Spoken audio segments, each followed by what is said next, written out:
جہاں تک مجھے لگتا ہے کہ جدیدیت کی لہر نے اردو ادب کو نقصان پہنچایا، کیونکہ عام قاری کتابوں سے دور ہو گئے، رسائل سے دور ہو گئے. کیا آپ اس سے متفق ہیں؟ بالکل.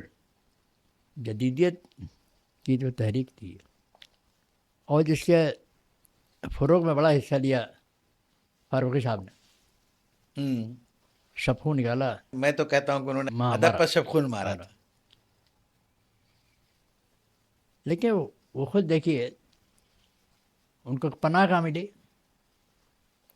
جب تفہیم غالب لکھنے لگے، جب انہوں نے جب کئی چاند تھے سر آسماں جیسی کلاسک ہاں انہوں نے.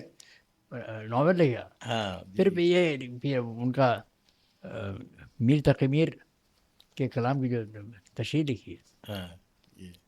شعر شورانگیز شعر شعر کئی جلدوں میں، تو کیا ہے بھائی یہ آپ نے تباہ کر کے اس کے بعد میں.